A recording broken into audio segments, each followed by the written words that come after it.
Hello friends, welcome to the channel. ഇന്ന് നമ്മളിവിടെ ഉണ്ടാക്കാൻ പോകുന്നത് നല്ല അടിപൊളി ഇറച്ചിച്ചോറാണ് കേട്ടോ.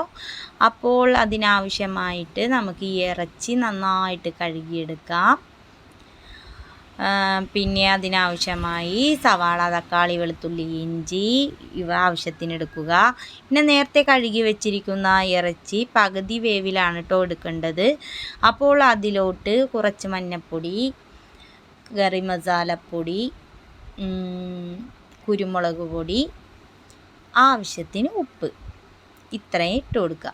എന്നിട്ട് ഇത് അടപ്പിലോട്ട് വെക്കാം കേട്ടോ. അപ്പോൾ പകുതി വേവ് ആയിട്ടുണ്ട്. അപ്പോൾ നമുക്കിനി സവാള വാട്ടിയെടുക്കാം. അപ്പോൾ അതിനാവശ്യത്തിന് വെളിച്ചെണ്ണ ഒഴിച്ച് കൊടുക്കുക. അപ്പോൾ വെളിച്ചെണ്ണ ചൂടായതിന് ശേഷം സവാള നമുക്ക് ഇട്ട് കൊടുക്കാം കേട്ടോ. എന്നിട്ട് നന്നായിട്ട് ഇളക്കി കൊടുക്കുക. പിന്നെ അതിലോട്ട് നമുക്ക് വെളുത്തുള്ളി ഇട്ട് കൊടുക്കണം. അപ്പോൾ വെളുത്തുള്ളി ഞാൻ ചതച്ചാണ് ഇട്ടെടുക്കുന്നത്. അപ്പോൾ മിക്സി ഉള്ളവർ മിക്സിയിലിട്ട് ചതച്ചാൽ മതി. എനിക്കിഷ്ടം കല്ലിലിട്ട് ചതക്കണേന്.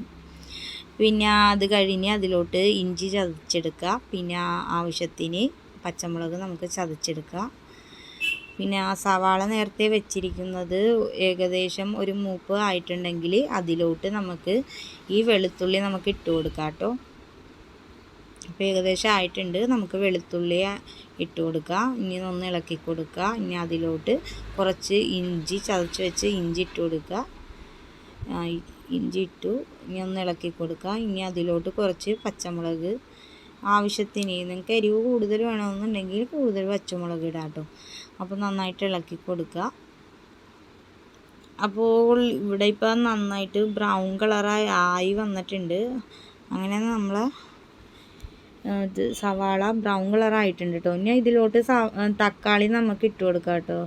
അപ്പോൾ ഞാനിവിടെ തക്കാളി ഇടുകയാണ്. തക്കാളി നന്നായിട്ടിട്ട് ഒന്ന് ഇളക്കി കൊടുക്കുക. അപ്പോൾ ഏകദേശം ഒന്ന് മൂത്തിട്ടുണ്ട്. ഇനി ഇതിലോട്ട് നമുക്ക് ആവശ്യത്തിന് മഞ്ഞൾപ്പൊടി ഇതിട്ട് കൊടുക്കാം കേട്ടോ.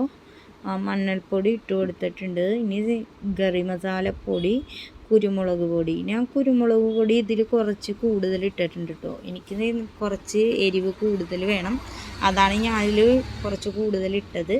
ഇനി നമ്മൾ നേരത്തെ വേവിച്ച് വെച്ചിരിക്കുന്ന ഇറച്ചി അത് ഇതിലോട്ട് നമുക്കിനി ഇട്ട് കൊടുക്കാം കേട്ടോ. അപ്പോൾ ഈ ഇറച്ചി നമ്മൾ ഇതിലോട്ട് ഇട്ട് കൊടുത്തു. ഇനി ഇത് നന്നായിട്ട് തിളക്കട്ടെ കേട്ടോ. ഇത് തിളച്ച് വരുമ്പോഴത്തേക്കും നമുക്ക് ഇനി ഇതിലോട്ട് അരിയാണ് ഇട്ട് കൊടുക്കേണ്ടത്. അതിനുവേണ്ടി ഞാനിവിടെ എടുത്തിരിക്കുന്നത് പുഴുക്കലരിയാണ്. ഈ അരി നമുക്ക് നന്നായിട്ട് കഴുകിയെടുക്കാം. ഇനി ഇതിലോട്ട് വെള്ളം തിളച്ചെങ്കിൽ ഇട്ട് കൊടുക്കാം കേട്ടോ. അപ്പോൾ വെള്ളം തിളച്ചിരിക്കുകയാണ്. ഇനി നമുക്ക് ഇതിലോട്ട് അരി ഇട്ട് കൊടുക്കാം. അപ്പോൾ ഇത് നന്നായിട്ട് ഇളക്കി കൊടുക്കുക. പിന്നെ ആവശ്യത്തിന് ഉപ്പ് വേണമെങ്കിൽ ഇട്ട് കൊടുക്കുക. എന്നിട്ട് ഇത് നമുക്ക് ഇനി മൂടി വെക്കാം കേട്ടോ. ഇപ്പോൾ കുറച്ച് നേരമായി. ഇനി ഒന്ന് തുറന്ന് നോക്കാം വെള്ളം വറ്റിയാന്ന് നമുക്ക് നോക്കാം. വെള്ളം ഏകദേശം വറ്റി ഇങ്ങനെ വന്നുണ്ട്, വറ്റിയിരിക്കുകയാണ്. ഇനി നമുക്കിനി ഇതിലോട്ട് കുറച്ച് തൈര് നമുക്ക് ഇട്ട് കൊടുക്കാം. വെള്ളം ഒരുവിധം വറ്റിയിട്ടുണ്ട്. അപ്പോൾ ഇതിലോട്ട് ഞാനിപ്പോൾ തൈര് ഇട്ട് കൊടുക്കുകയാണ്. ഇനി നന്നായിട്ട് ഇളക്കി കൊടുക്കുക. ഇച്ചിരി ടേസ്റ്റ് കൂടും കേട്ടോ തൈരൊക്കെ ഇട്ട് കൊടുക്കുമ്പോഴത്തേക്കും. അപ്പോൾ നമുക്കിനി ബാക്കിയുള്ള വെള്ളവും കൂടി വറ്റാനായിട്ട് വെയിറ്റ് ചെയ്യാം. ഇനി നമുക്ക് തുറന്ന് നോക്കാം. ആ വെള്ളം ഏകദേശം വറ്റിയിട്ടുണ്ട് കേട്ടോ ഗൈസ്. അപ്പോൾ നമ്മളുടെ ഇറച്ചിച്ചോറ് തയ്യാറായിരിക്കുകയാണ്. ഇനി അതിൻ്റെ മുകളിലോട്ട് ആവശ്യത്തിന് പുതിന, മല്ലിച്ചീര ഇതെല്ലാം ഇട്ട് കൊടുക്കുക.